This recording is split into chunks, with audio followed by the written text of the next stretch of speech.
Today is a very auspicious occasion observed as Guru Purnima. So this is the most important day in the spiritual calendar. When I say that, no other calendar is worth observing, but we have all other calendars. We have Valentine's Day, of course, Father's Day, Mother's Day, all types of days. So the Guru Purnima is the day that is marked to salute the galaxy of sages and saints that realized the truths of life and gave it out to the humanity for us to live a better life. So spiritual seekers all over the world dedicate this day to express their perennial gratitude. So the gratitude does not start with the daybreak and end with the evening. It is an eternal, perennial sense of gratitude expressed on one particular day, which coincides with the day of Vyasa Purnima. It is also called as Vyasa Purnima, in remembrance of the great sage Vyasa.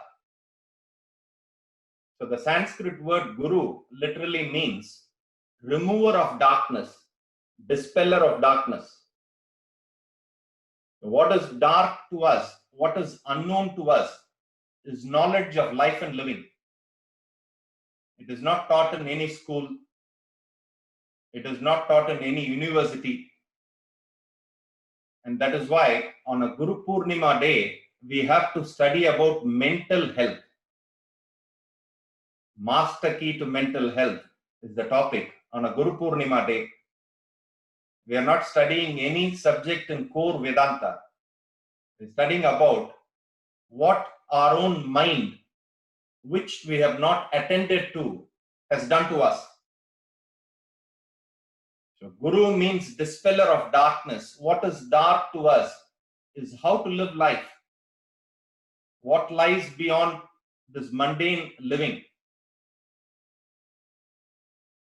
So the great sage Vyasa decoded oceanic literatures that contain this wisdom and compiled them into 4 books. Those are the 4 Vedas: Rig Veda, Yajur Veda, Sama Veda, Atharva Veda. And in each and every Veda, there is a part which is called as Upanishad. The Vedas contain all knowledges: physics, chemistry, astronomy, mathematics, music. Every knowledge is there. But the essential component of every Veda is called as Upanishad. So the Upanishads were placed in the last portion of Vedas. Therefore, the philosophy of Upanishad is called as Vedanta. So the word Vedanta doesn't indicate any religion.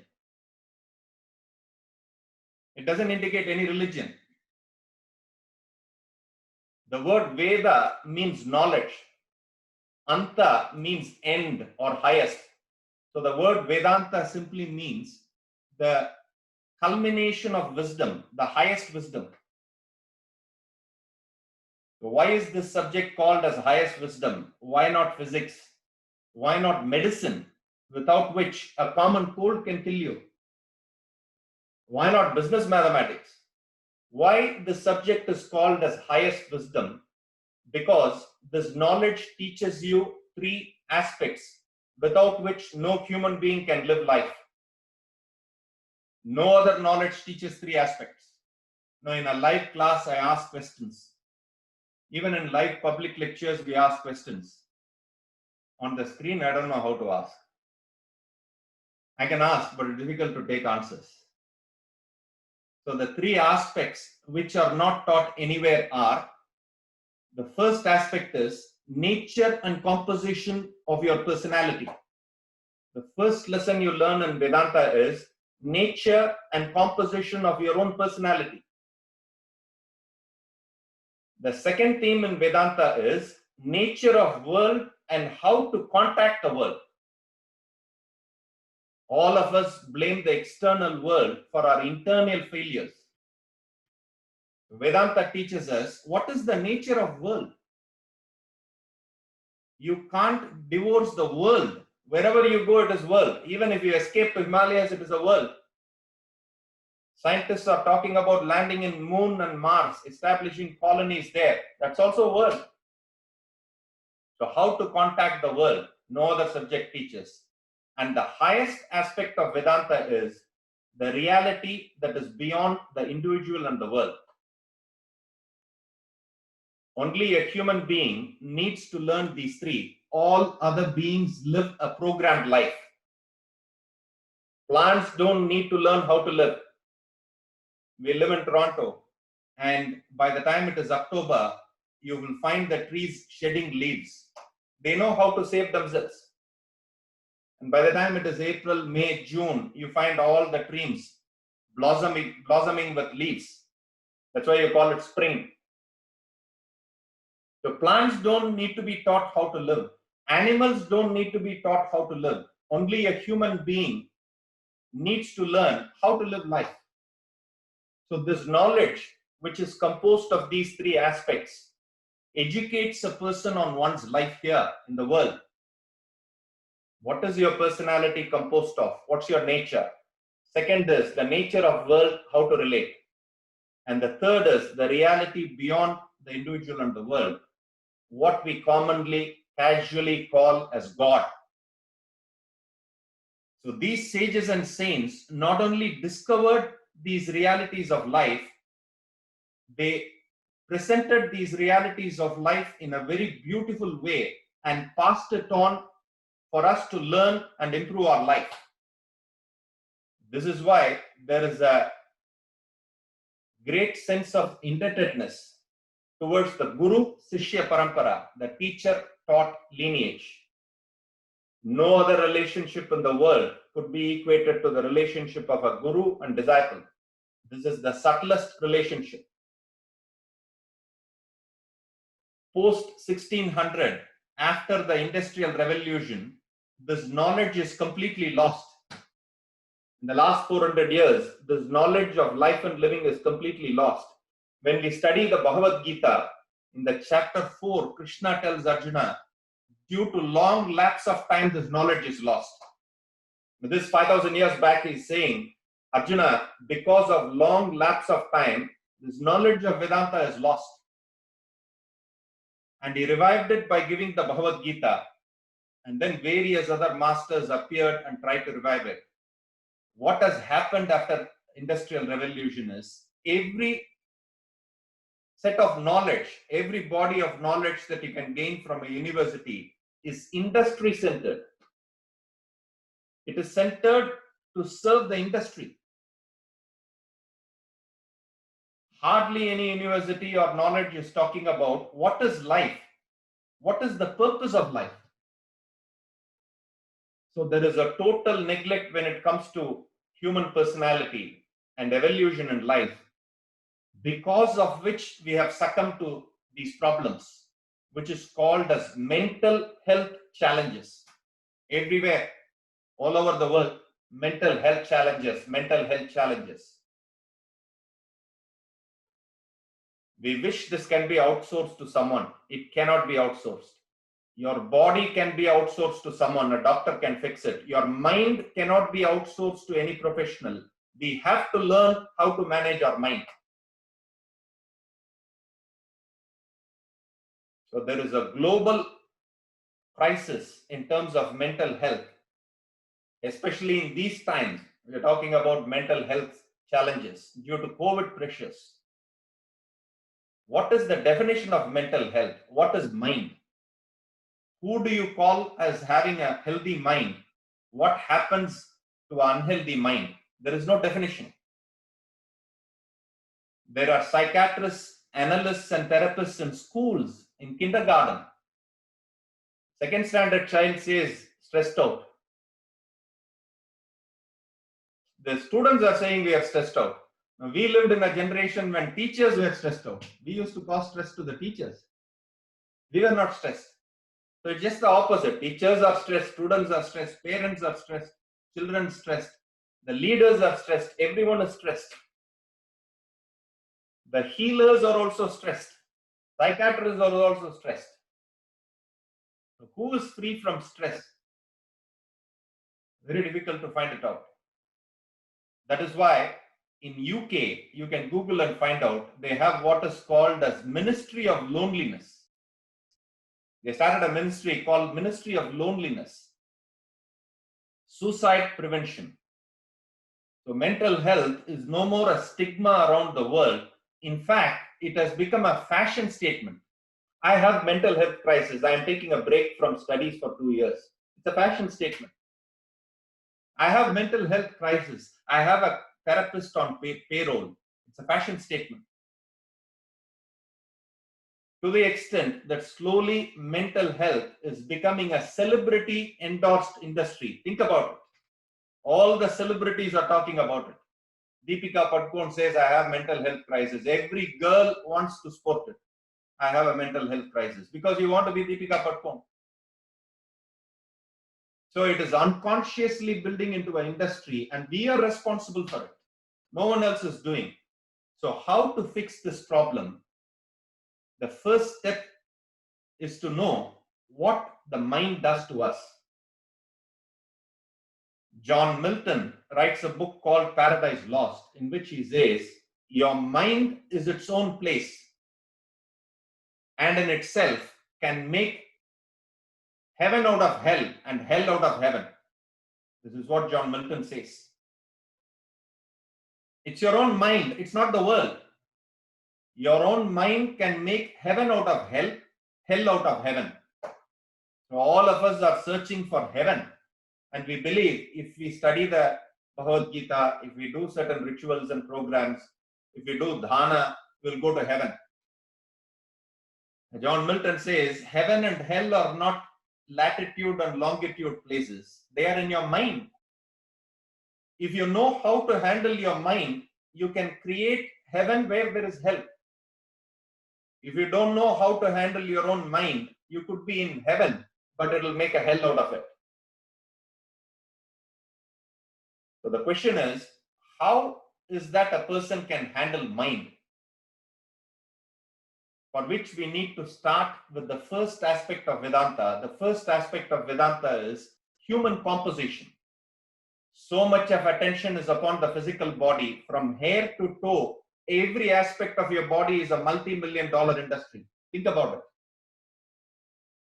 There is an industry thriving on coloring the hair. There is an industry thriving on removing the color.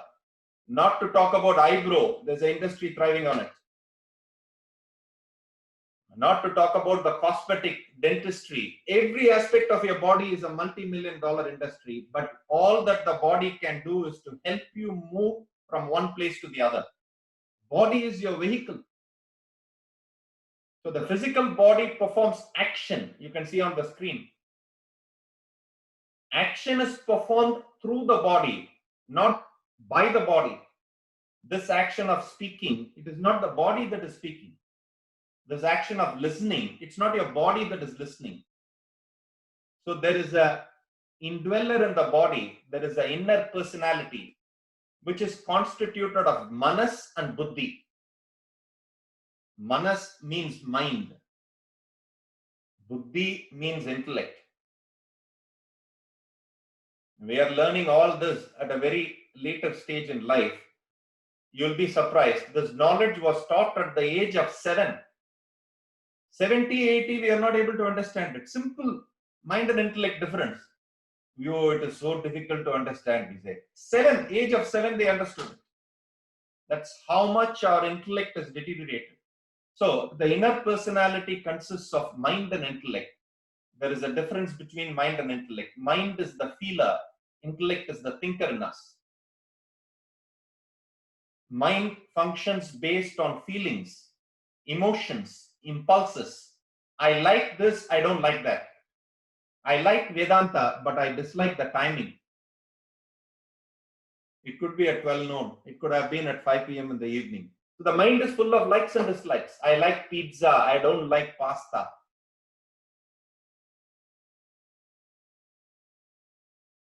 Mind is loaded with desires. Different than the mind is the intellect, which is the faculty of thinking, reason, decision. Instead of creating desires, the intellect converts desire into a goal, ambition, purpose in life. What is strange in life is if you had only mind, there is no problem. Insane person has no problem. If you had only intellect, no problem in life. That's a computer. The problem is all of us have a mind and intellect, and they are playing their role in one and the same life, in one and the same person. All problems in life are caused due to the conflict between mind and intellect. So these mind and intellect are in conflict with each other. Take any aspect of life. Mind says, I want aloo paratha. Intellect says, too much it is. Salad is better. So when you go to McDonald's, they give food in a tray. On the tray, there is a piece of paper. Now, no one looks at that piece of paper. On the face side of the paper, you see a beautiful burger. Cheeseburger. The cheese is melting, and there is French fries and coffee steaming hot. This is on the face side. If any one of you bother to take the paper and turn it to the other side, what do you see? On one side of the paper is a beautiful burger, color print. On the other side of the paper is calorie value. That's all Vedanta is. And they beautifully place the burger side on the tray and give it to you. You need to turn the paper and look at the calorie value. It is printed so small in black and white. It is not printed in color. So would you go by the taste, would you go by the look, or would you go by the calorie value? In every aspect of life, there is conflict between mind and intellect. Am I to marry a beautiful girl or a rich girl? Am I to marry a handsome person or an intelligent person? If you don't get both in one. Conflict between mind and intellect in every aspect of life. This conflict tears a person apart. You go by the desires of mind, the intellect teases you. You go by the direction of intellect, the mind is crying. So how does the person, any one of us, live life? This is the technique of living that Vedanta teaches. When we use the word intellect, that doesn't mean intelligence. Intelligence refers to the scholastic education we have, information, knowledge. Even in Vedanta, what a person may carry could be just intelligence. 80% intelligence, but only using 20% in life. It's quite possible. That is why you find a psychiatrist who is able to advise others, a lot of intelligence is there. Oneself could have smoking problem, drinking problem. Because there is a lot of intelligence in the subject, but one's own intellect is not able to contain the pressures of mind. So your quality of life is dependent on the quality of mind and intellect, not on intelligence. Intelligence helps you to make a living. Intellect helps you to live life. So when you go to a university, you gain intelligence in physics, in mathematics, in business, in music, in arts. But when you study Vedanta, it develops your intellect to govern your mind. And it is the same intellect that helps you to make use of that intelligence. Same law school, innumerable lawyers go. One person is only attesting as a notary public and making a living. Second person is arguing in the court of law. Third person is a public prosecutor. Fourth person is a judge. Fifth person is a national law board chairperson. Sixth person is law minister. Seventh person is heading the United Nations legal department. Same law degree. What is the difference? Use of intellect. So higher the ladder you see, they don't have just intelligence. They have an intellect to make use of that intelligence. All the focus in educational institutions, especially in parents, is promoting intelligence. So if I send my child to US, if I send my daughter to England, if I send them here, if I send them there, they will learn it. So you may get information, more and more information, latest information, but the problem is lack of intellect. How much ever information you have, it is your intellect that is accessing the information. So you may have abundance of information, intelligence, but if you have 15% intellect, that's all would come out of it. It's like a narrow neck bottle. The bottle could have a wide cylindrical base, but the neck is narrow. You won't get water flowing out. So you have to widen the neck of the bottle. This is improving the intellect. So in simple terms, conflict between mind and intellect produces stress, produces agitation. All the diseases, lifestyle disease, they say, when you have sugar, blood pressure, hypertension, insomnia, feeling low, you go to a doctor, they run tests after tests, everything is all right. And finally they say, what you have is lifestyle disease. Now, what is that I should do? You change your diet. You change your sleeping habit. You change everything. Nothing happens in life. Nothing changes. So disease means dis-ease. Ease means comfortable. Dis-ease means not comfortable. Something is not comfortable within you. This is disease, which manifests in the body as illness. So what is the reason for disease? The conflict between mind and intellect. Peace, happiness, bliss, harmony, wellness means confluence of mind and intellect. When your mind and intellect is in conflict with each other, it is hell. When your mind and intellect are in confluence with each other, it is heaven, it is peace. So John Milton says, don't search for peace outside. Peace is a state of mind. You need to know how to engage your own intellect. We all know what is right, what is wrong. We don't need any scripture, any master, no seminar or talk educating us on what is right, what is wrong. An alcoholic knows what is right, what is wrong. A chain smoker knows what is right, what is wrong. An obese person knows what is right, what is wrong. You don't need any more intelligence.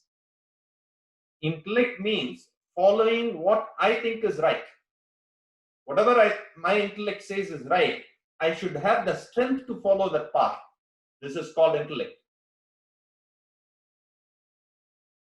So in spite of having all the intelligence, we are unable to live life based on these values because the mind is uncovered. The intellect is not developed.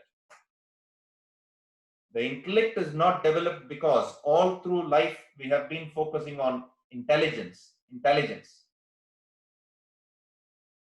So what is that we are going to learn by choosing this topic? Master key to mental health. There is a mistake in the topic. It should be master's key to mental health. All our masters are given the key, and our own master is giving the key end of this month. Our guru is giving the key in a lecture. You will get the information in due course. So what is that master key to mental health? What does it mean? One key which can unlock all problems in life. You get rid of addiction, you may not get rid of insomnia. You get rid of insomnia, you may not get rid of bipolar. Innumerable frightening words these are. What does it boil down to? It all boils down to mind and intellect. Now when I say that, you may say, how dare you say that? Especially if you are a psychiatrist or a psychology student. There's only one example I can give you. The whole world of computer science, technology, is based on two alphabets, 0 and 1. Think about it. That is why you call it binary language. The Zoom software that you are using is based on 0 and 1. Satellites launched that are going around in the orbit are based on 0 and 1. The computer recognizes nothing except 0 and 1. The play of 0 and 1 is doing all this magic. Yet with just 0 and 1, what is that you can do? We can't do anything. So we should know how to employ these two numerals in such a way we can accomplish what we want in life. This is technology. Same way, the technology of handling mind and intellect lets you achieve three goals in life: prosperity, peace, and evolution. So this knowledge navigates your life towards prosperity, peace, and evolution. When we lack this knowledge and the intellect is weak, mind overpowers. Mind becomes stronger. When mind overpowers, when the mind is ungoverned, there are 6 common lapses that happen in life. So I'm just going to indicate to you what happens when the mind is ungoverned. What is that you can expect from this 1 hour? You can gain an awareness, that's all. We can gain an intense awareness about what is life and how our own mind and intellect determines life. Nothing outside, not partner, not your nationality, not the citizenship, not the color of skin, nothing else. The famous pop singer changed the skin all over the body, nothing changed. The thought that I belong to a colored race may not change, but if you change that one thought, you don't have to change anything outside. So when we don't have that capacity to make a change within, when the mind is strong, what happens? The first aspect of an ungoverned mind is it keeps rambling. In Sanskrit, it is called as asthira and chanchala. The word asthira could be translated as restless. Restless means place to place. Chanchala means unsteady. Unsteady means within a place. So your mind, my mind, keeps rambling. There are 2 ways in which it rambles. If you don't give it a focus of attention, it keeps on hopping from place to place like a monkey. That is why in Vedantic literatures, mind is compared to monkey. If you give the mind a point of focus, it slips from that point of focus into past or into future. So this type of movement within a place is called as chanchala. So the nature of mind is to ramble, to roam, not to stay in the present. Mind means flow of thoughts. If there is no flow, there is no such thing as mind. That's the highest state that these sages and saints reached. They still the mind. You can't do it day one. It's the last thing that you do in spiritual journey. So mind means flow of thoughts. The nature of mind is it has to flow. If it does not flow, the mind is extinct. Because of this constant flowing mind, all of us ramble between 2 worlds, the phenomenal physical world in front of us and the mental world within us. Your physical world now is Vedanta class. All of us know that. But what is your mental world? I don't know.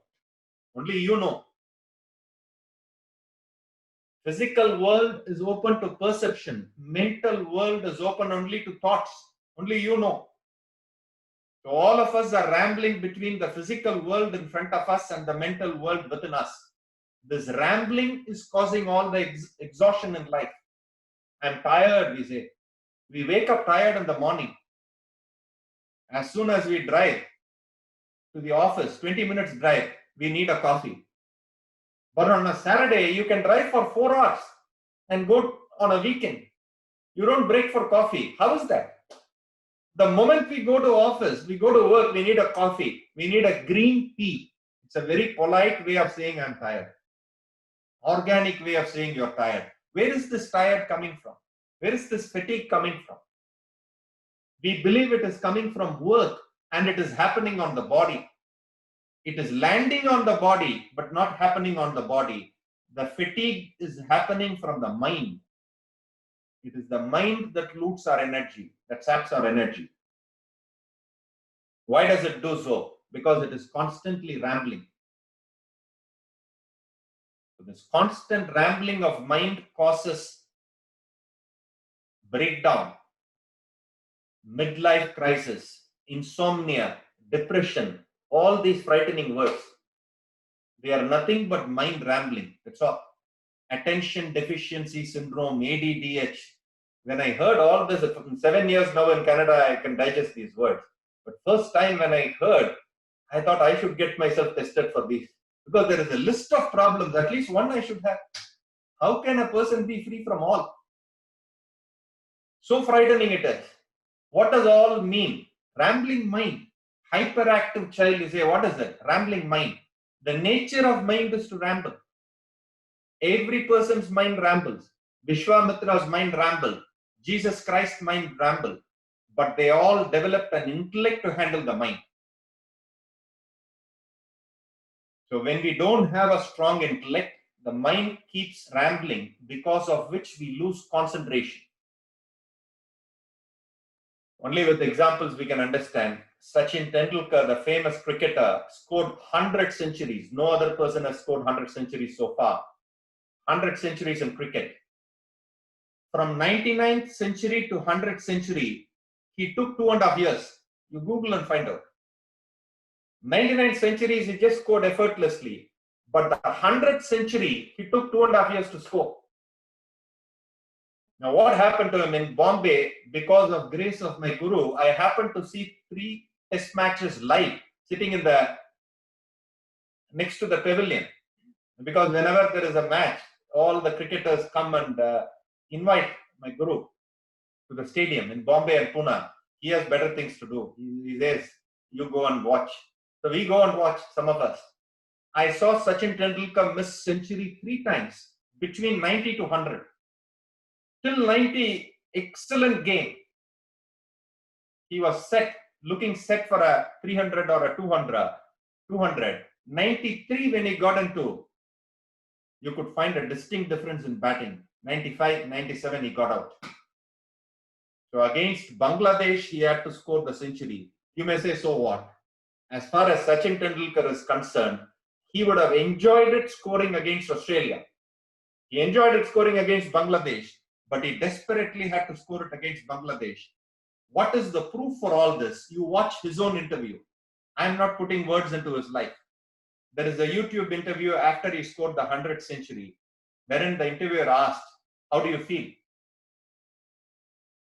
He says, I feel like I have shed 100 pounds of weight. This is what he says. My question to you is, what is that 100 pounds of weight? Physically, he has not shed even a gram. It is the burden of the mind. The mind is burdened by past worries of missing centuries, future anxiety that I have to score, I have to score, I have to score. Newspapers are commenting that I need to retire. I am holding someone's spot. I need to score and move on, move on. So part of mind is in past, part of mind is in future, lapse of concentration in the present. Because of his extraordinary skill, he scored it against Bangladesh. Any other person wouldn't have scored that 100th century at all. Any other ordinary cricketer would have retired without scoring that. So what does Vedanta say? These great sages have helped us understand. You could be intensely working, keeping your mind at rest. Swami Ramatirtha says, intense work is rest. It's not work that causes unrest. Intensely you could be working. Proof is our own guru, 94. We get tired listening to him. He keeps saying the same thing again and again. Sometimes we say mind and intellect is boring.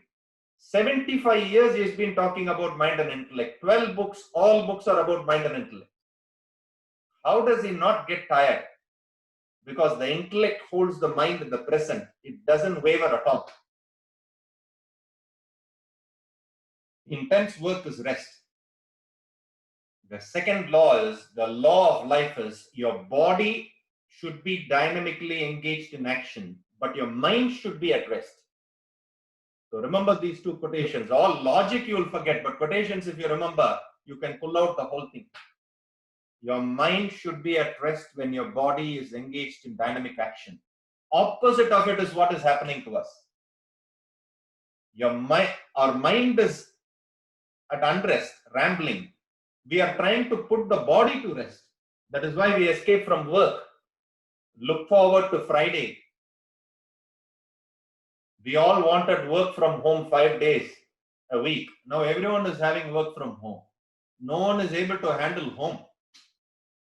Even if you are fired from the job, it's okay. You want to go and sit in the office for a few days now.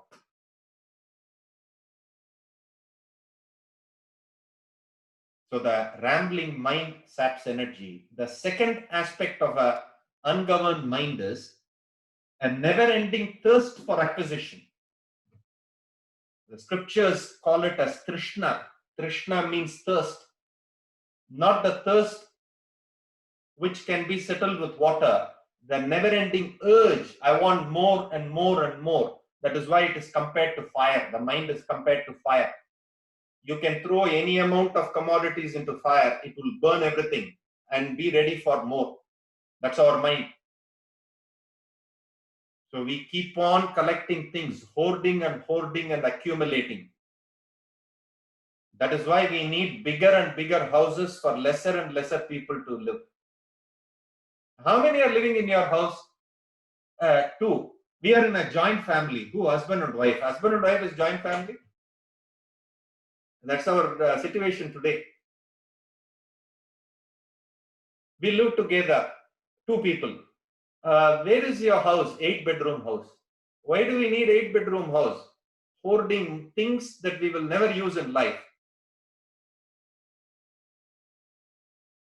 We have not developed the intellect to say no, nor we have developed the subtlety of the mind to give to those who need it. That is why there is a rat below the picture of Ganesha. Rat symbolizes this hoarding tendency. Now, Hinduism is a symbolic religion. If you look at these symbols, Ganesha is such an obese person, why not he go to gym? These children here ask these questions. Parents don't know answer. They want answers, but we don't know what it means. So the head of Ganesha, elephant's head, means giant wisdom. Huge tummy means he can digest everything. Wide ears means he is receptive. Rat below his feet to mean his accumulative mind is at his control. So it picks up the sweet and looks up. Before the mind wants a next watch, next car, next shirt, next home, it could be as absurd as next partner. Your mind must consult the intellect. That intellect in you is Ganesha. That profound reality in you is Ganesha. They put it all in symbols. We have lost the significance of these symbols. Therefore, we have got stuck with images. No sooner we get what the mind looks for, the mind instantly loses the pleasure of that object. Which means the moment mind gets anything, it loses the appreciation to enjoy it. Because it's gone for the next. It goes for the next.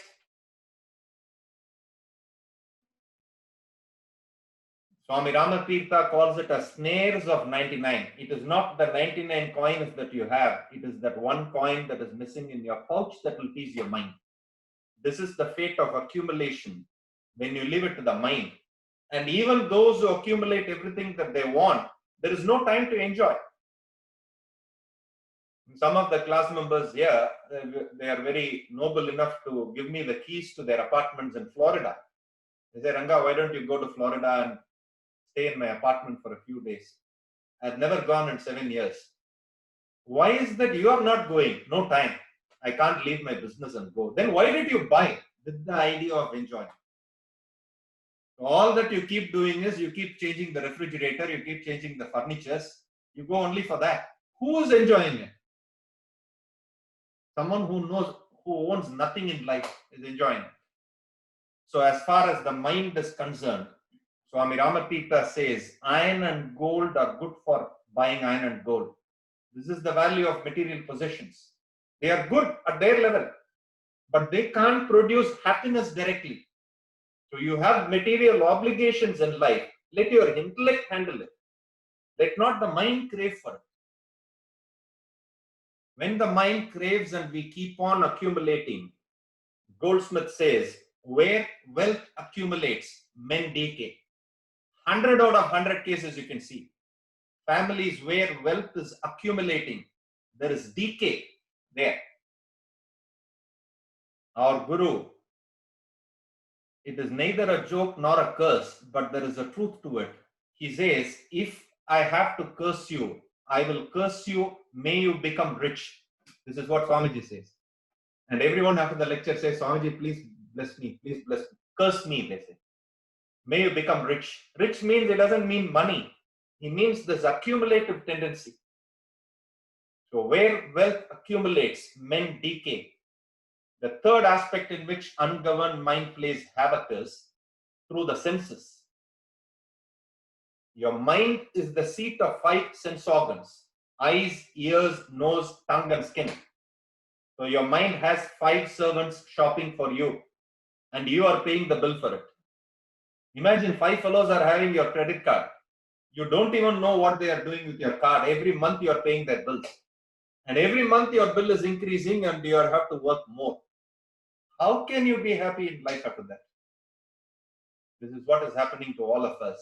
So the mind is constantly employing these 5 senses to shop instant pleasures from the world, which leads to sense gratification. So there is a push from the senses. There is a pull from the sense objects. This is nature. Your eyes are gravitating towards nice color and form. And the sense objects of the world also have a pull. A rose flower is so beautiful to look at. So your eyes are searching for beauty and form. The objects of world also have a pull. The stupidity of human effort is we make these objects and people more attractive. You say makeup. What is this makeup? Already there is attraction enough. Even to sell a man's garment like a dhoti, you need a Bollywood model to come and advertise. What is the connection between Katrina Kaif and a man's dhoti? But if you have Sachin Tendulkar wearing dhoti, who will buy? Katrina Kaif comes and endorses it, everyone buys. No lady is going to buy, it's a man's robe, a dhoti or a lungi. So the senses have a strong push, the sense objects have a pull. The mind keeps yielding to this push and pull game. Intellect is weak, it can't handle it. So whatever pleasure we get in life, in order to get more and more pleasure, we keep contacting the objects again and again. Masala dosa was very nice. We'll go to the restaurant again. Baskin and Robbins ice cream, excellent flavor. Let's go again. Let's watch that movie again. So the mind wants to repeatedly enjoy and partake in the pleasure. If you are a little observant, you will notice that every successive time your pleasure content decreases. That is why you say love at first sight. How can someone who goes against entire family to love her or him 20 years later land up in the court for divorce? Pleasure content is diminished. In business, it is called as law of diminishing marginal returns. The returns you get, pleasure you get, decreases because of indiscriminate contact. So you're fed up and seek variety. You move on to the next. 2 great epics, Mahabharata and Ramayana, are talking about it. Ramayana is talking about Ravan, who had harem, beauties from the heaven, but he wanted Rama's wife. If he wanted Sita, nothing wrong, but he wanted Rama's wife. That destroyed him. Duryodhana wanted land which did not belong to him.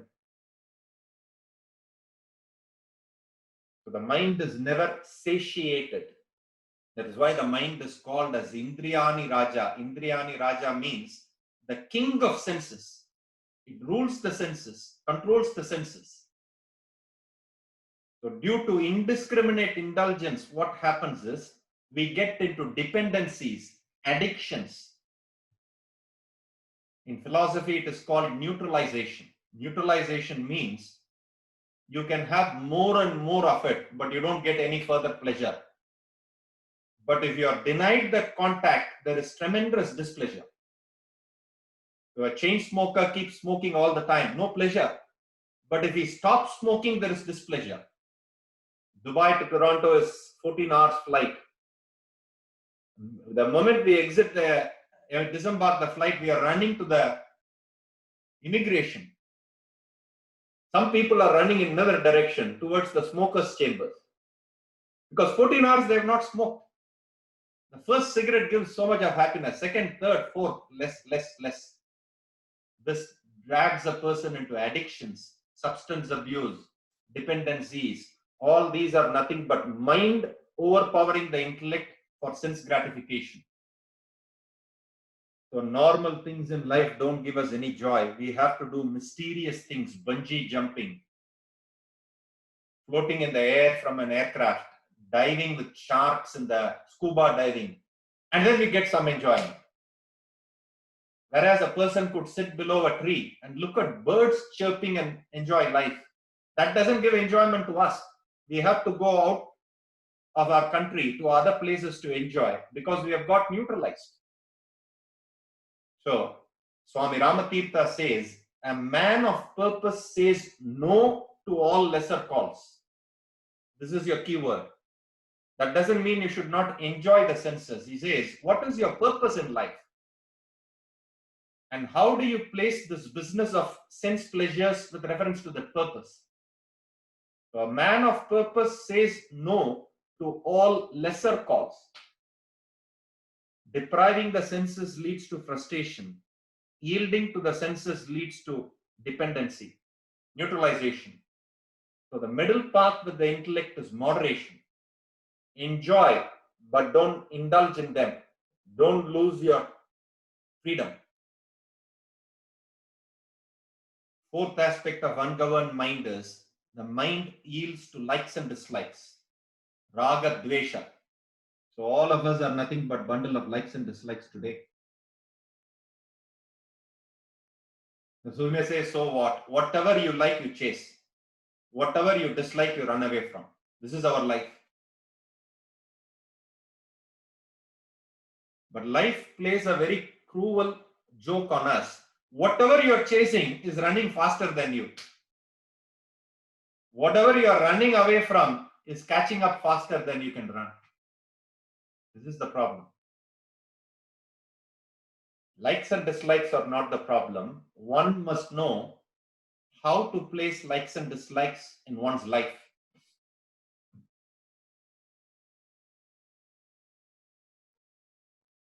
So the mind has set pattern of likes and dislikes. The world consists of opposites. So in Canada, people love summer. It is so hard for people to stay indoors when it is 25, 26 here. Everyone wants to go out for a walk, for a swim, for cycling. You know, Chennai, I come from Chennai. What do we understand about sunlight? We curse the sun. Here, sun is welcome because 6 months it is snowing. And these 2.5 months is the 10 weeks in a year we appreciate. So the mind likes summer. If such a person lives in Canada, only 10 weeks in a year, the person can keep the mind peaceful. 10 months in a year, the person is agitated because the world is changing. Even if the world supplies to what we want, mind changes. Now the world is supplying what we want. Stay at home and work. Mind has changed. No, I don't want to stay at home anymore. I want to go out. The mind has changed. So there is a mismatch between mind, expectations of the mind, and the nature of world. Now, how do you handle likes and dislikes? You don't have to discard the likes and dislikes. We can't discard. What we can do is evaluate with the intellect what is beneficial, what is detrimental. So the caution in Vedanta is what you like to do need not necessarily be what you ought to do. I like to go out and walk now, but that's not what I'm supposed to do. I've committed for a work. But my mind says it's such a brilliant day. Why don't you postpone the class? 90% of people who are attending anyway every Sunday. There will be next Sunday. Why not speak to them? So if the person is crazy enough a scheduled activity could be postponed. Last minute we cancel because of a whim or a fancy of a mind. So these likes and dislikes modify into what is called as attachment and aversion. We get attached to what we like, we are averse to what we dislike. So what happens because of attachment and aversion? You run behind what you are attached, you run away from what you are averse. If you happen to live together, your partner's mind could be running towards your aversions, running away from your attachment. Think about it. I like Canada, I hate India. Suppose this is true. My wife could say, I love India, I hate Canada. So my mind is running in one direction, the mind of the partner is running in the opposite direction. With minds crossing each other, how can two people live together? So the strong, assertive likes and dislikes is creating havoc in relationship, not the person. That is why partners blame each other. You are not the person I met in the university. You have changed. The person has not changed. It's the mind that has changed. So we keep blaming each other. This is what happens because of likes and dislikes. The fifth is called as attachment. Mind becomes attached to people, possessive over objects, ungoverned mind. In Sanskrit, it is called Sangam. Sangam means attachment. What is attachment? Attachment means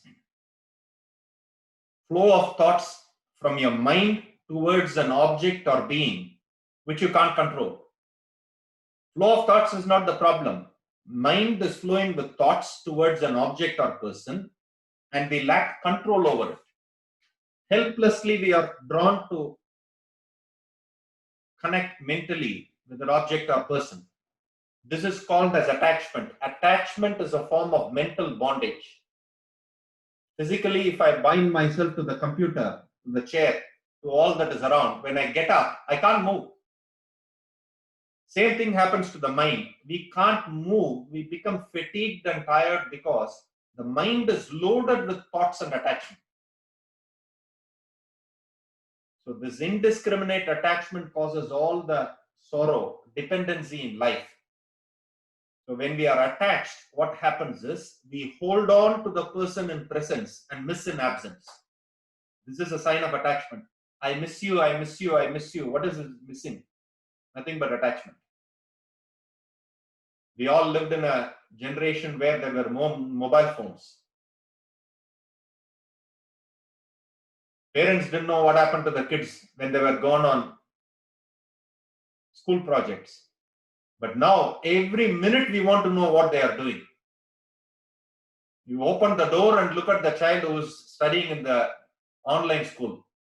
Because we can't keep our mind disengaged from the thought of the child, thought of that person.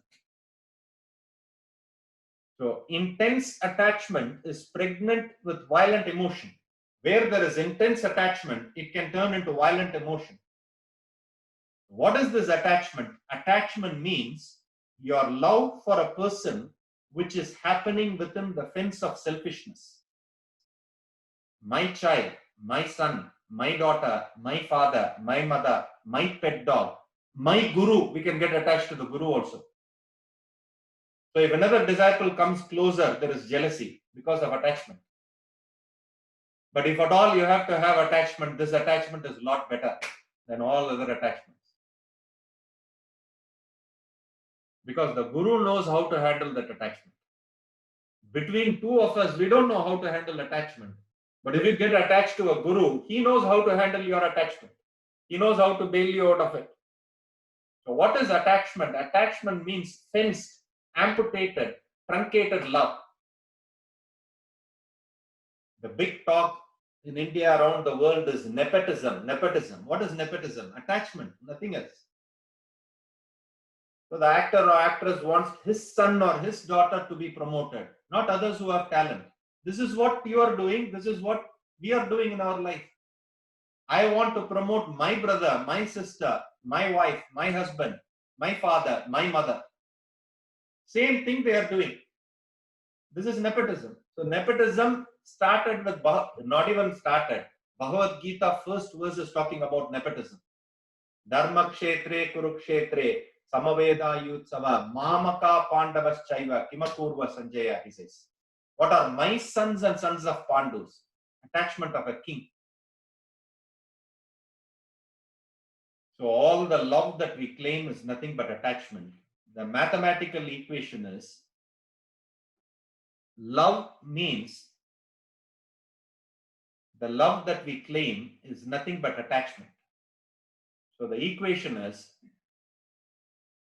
when your sense of love is polluted with selfishness, it is called as attachment.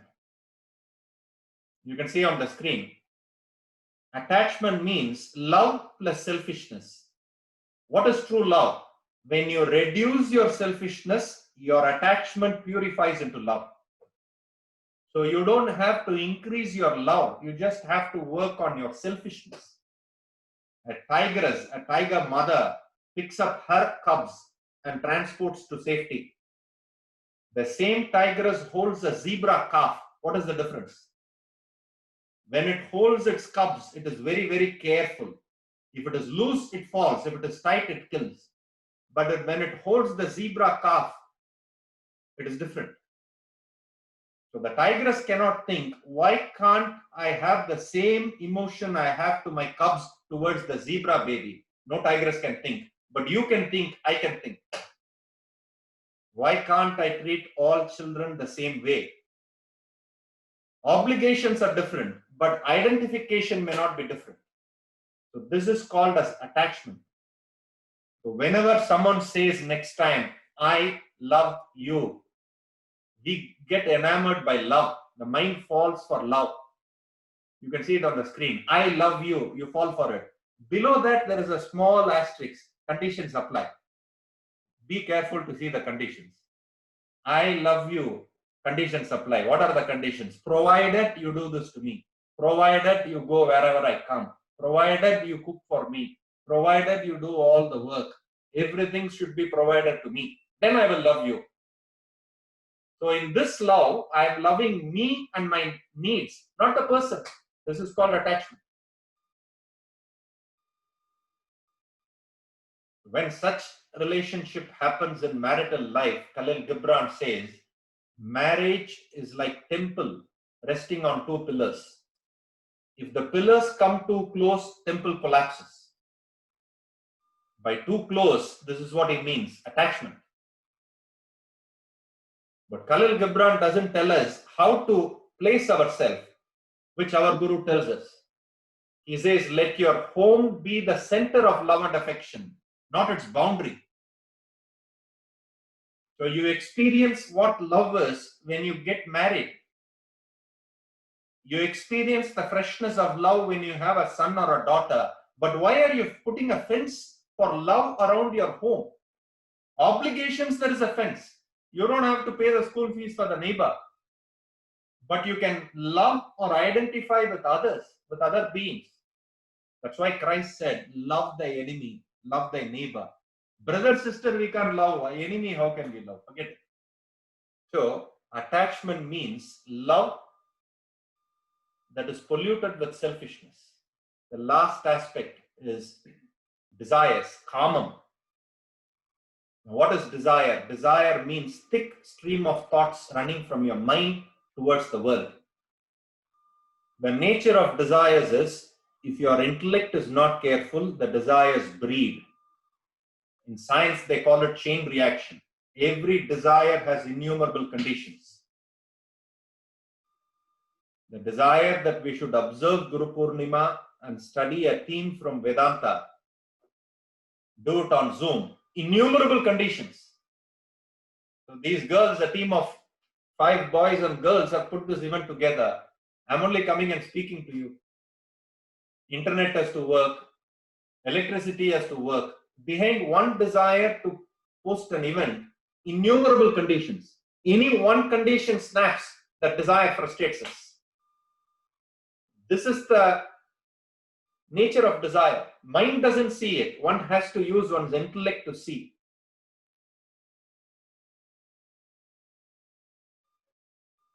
Mind entertains unrealistic desires, contradictory desires. I want to eat whatever I want, but I want to stay in shape. Contradictory desires. I want a very good, well-paying job, but I don't want to leave my hometown. Sitting in a village, how can you be CEO of a multinational corporation? Contradictory desires. And then the same desires modify into various negative emotions. Fear, anger, jealousy, hatred. These are nothing but desires modifying into various negative emotions, depending on the context. And these desires eclipse your real being. Man minus desires equals God. That is why in every religion you find there is a devil standing between human being and God. This devil is nothing but the mind that is developing desires. So we go berserk entertaining these desires, and when we have desires that are poles apart, you call it bipolar. What is bipolar? Diametrically opposed behavior because of desires. The mind has a desire to be sensual. The mind has a desire to be spiritual. Bipolar. So any aspect could be traced to one's mind and intellect. In the Gita, Krishna tells Arjuna, Buddhi nashat pranashyati. If you don't let your intellect manage your desires and emotions, Buddhi nashat, if you lose your intellect, you are destroyed. Then Arjuna asks, how should I be happy? Sukham atma buddhi prasadam.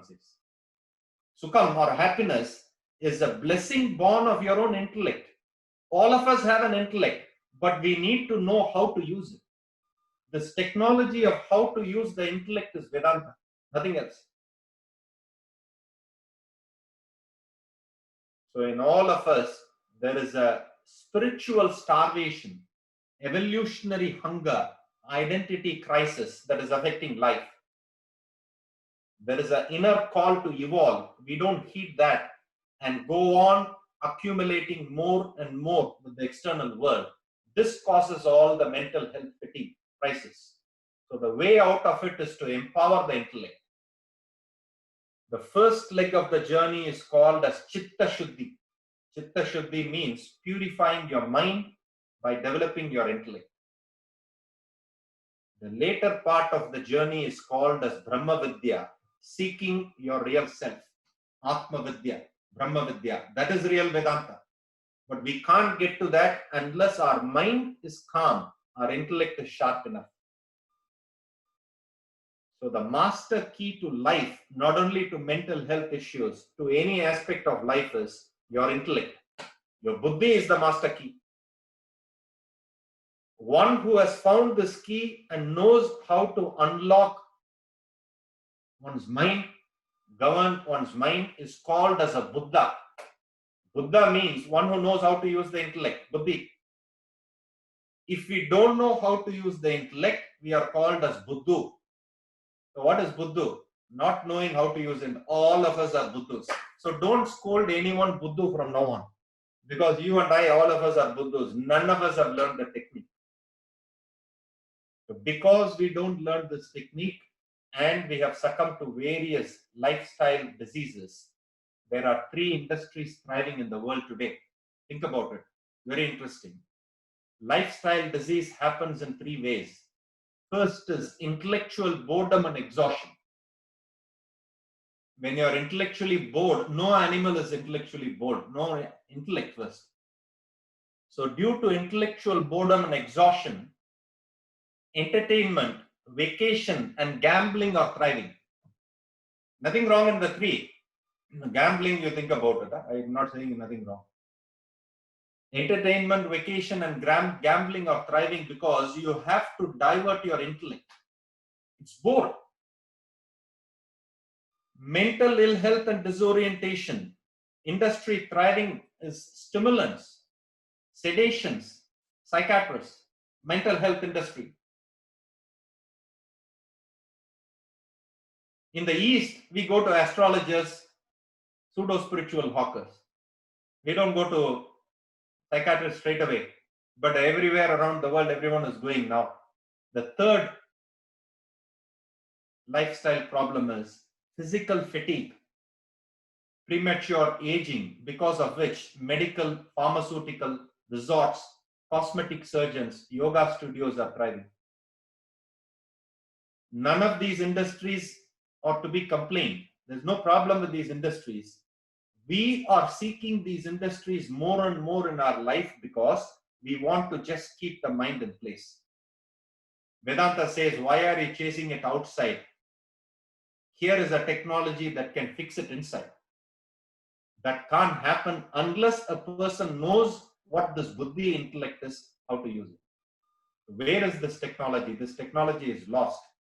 So if we go to the Gita, we don't understand straight away. If we go to the Upanishads, we don't understand. So that is why our Guru has revived the whole thing after thousands of years. 4 books, at least, of the 12 books he has authored. Fall of Intellect talks about what happens when the mind and intellect are in conflict. Holocaust of Attachment talks about how attachment causes fall in life. Governing Business and Relationship about engaging the intellect at work and in families. A to Z of Vedanta is contained in Vedanta Treatise. 4 books. Must. And then if you have the luxury of time, go to the Gita, Upanishads, and the higher literatures. This is the sequence in which the Guru recommends us to start learning. These are the books. And what is interesting to us is our Guru, Swami Parthasarathi, is giving a lecture. Today, what you heard is just the basics. So he is going to talk to us about how to rehabilitate this personality on July 26th. It's a global event. I'm sure you'll be shared the details. You can register. It's an online event. Share the details with people around. First is you continue your study with these books and with this lecture. So those who have studied express their gratitude. Those who have gotten to the study today, don't wait for the next Guru Purnima. Do something in between the 2 Guru Purnimas. This is the message. And what book is relevant for whom of the 12 books, you need to know. For which Aparna will take us through a list of books, and then Ishana will tell us what are all the classes and events that are there, where we can continue to engage in study.